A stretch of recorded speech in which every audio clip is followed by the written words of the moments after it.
Hello guys, my name is Behroz and welcome to my channel. I'm a finance executive by profession, and on this channel I teach how you can go about achieving career and financial success. Now in today's video I will tell you how you can go about opening a non-resident tax paying account with the CRA. You can simply do it online and I will take you through a tutorial. Now this account is essentially needed if you become a non-resident of Canada and you have some tax liability for Canada where you have to pay tax in Canada, and hence you open this non-resident tax account whereby which you use this account in order to make tax payment to the CRA. One example could be if you have a rental property in Canada. So even if you've left Canada and you're a non-resident, however, you're still earning some rental income in Canada and you have to pay taxes on that rental income. Now, once you become a non-resident, you are required to pay taxes on it on monthly basis. That is, as you are earning income on that particular property, you have to pay taxes on it, either on gross income or net income, which is depending whether you've elected for NR6 or NR4. I will make a separate video where I'll explain the difference between NR6 and NR4 and which is most suitable for you. However, whatever elections you've done, you still have to pay taxes on that income that you're earning on your rental property in Canada on monthly basis. For you to remit this tax, either it's calculated on gross or net, to the CRA on monthly basis, you need to have an NR account. And once you've opened your NR account, I will also explain how you can go about remitting tax payments to the CRA on regular frequency. Could be monthly, could be bi-monthly, whatever is the frequency with which you are earning the income. This can be also simply done online by scheduling regular payments through the My CRA account, and I will teach you all that as well.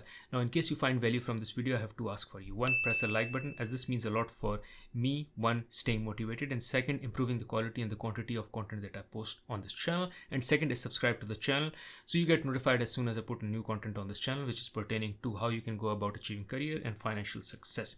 Now let's get rolling into the tutorial. So here first we go on the CRA website and we log in on the My CRA account. We go on my account, we go down, we sign in.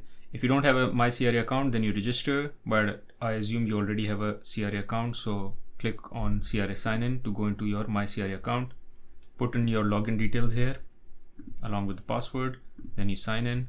Here, open a non-resident tax account. We go here, we click start. Are you a Canadian payer, withholding agent, or non-resident payee? I'm a non-resident payee, so I select this. I click next. Provides my details like mailing address and stuff. It's fine, good. Put in your number if you want to provide. It's optional. Language, what you like to enter, different mailing address. No, I'm good with this. Next. Now here you need to enter your income information. So how much income do you expect to earn from your rental property, like what kind of income? It will be gross rental from rental property. Okay, good. And then here you provide the details of the property. You add a property and then you provide the postal code, search. It will find the property, provide the street number and address. Here then you provide the complete address, street number, rental start date, when did the rental start,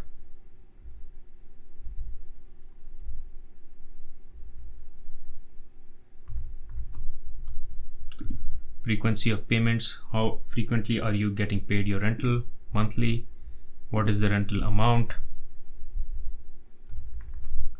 and percentage of ownership, if you've split it with your spouse or not. But these are optional, so I'll say 50% and add a property. So once you've added your property, you click on next. You enter your payment start date. When did you start getting the payments and how often do you get the payments, which is monthly. Here you will put in when do you want to start paying. Let's say I want to start paying as of May 2024 and I want to pay monthly. Then you submit next. And here are your details. Once you check the details, they're fine. You could select I confirm the above details are fine, and then you submit. Once you submit, you will be provided with your NR number. This is the NR number that you will use in order to make payments.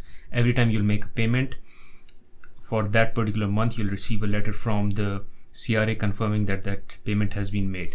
Now, in order to schedule direct deposit payments, what we will do is we will go here on accounts and payments, and then we will go here on manage pre-authorized debit. Here it says schedule payments. We click on schedule payments, start, next.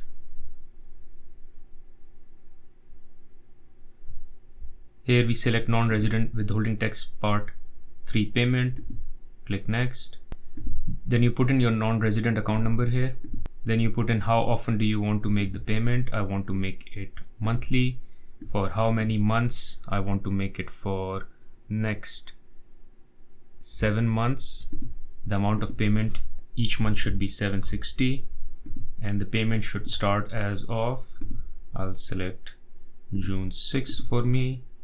And then you either enter your new banking information, but I want to use my existing banking information, so I select this. Then I click next. It takes me to the next page where it provides all the details for my request. I review the details, press authorization, and then submit. Now in case I want to make one-time payment, then I go back to manage pre-authorized payments, schedule a payment, I start, I select same non-resident withholding tax account, next, punch in the non-resident account number, how often. This would be one time, one payment. I make one-time payment, which should go on 5th of May. It cannot because it's a weekend, so maybe 6th of May. Use existing information. Even 6th not possible. 7th, okay, I select 7, use existing information, next, authorize, submit. Now the amount will be debited from your account based on the date that you provided them. Once you've had all the payments done for the year, you'll have to request CRA to send you a summary of your NR report, which is all the amounts that you have paid them, a summary of that report, because you will use that report in order to file with your section 216 document. And for that to be requested, what you have to do is you have to write them a letter with a pro forma statement. Here is the sample of that pro forma statement, where you provide them the details of all the money that you remitted to them, which is the withholding tax, and how much was the rent that you collected. And then once you send them the document, in 12 weeks they will send you a summary of NR details, whatever was the withholding tax that they collected from you, and then you use that summary, attach it with your section 216 and submit it to them. You have around 2 years to file this tax return and claim the extra tax that you've paid and get the tax back. So you have a lot of time. However, it is better not to waste, because this is a cash hurt. You've been paying this money and you want most of this money to come back. So it is better to apply for the NR summary using the pro forma statement, and it may take around 8 to 12 weeks. Once you have that summary, attach it with your section 216 document and submit it to CRA on the address which is provided on the section 216 document already. Thank you for watching this video. In case you found value from this video, I'm sure you'll find value from another important video where I talk about what are the tax implications when you become non-resident of Canada. You can check it out here. Other than that, there is another video where I talk about what are the reasons that I left Canada. You can check it out here. Thank you.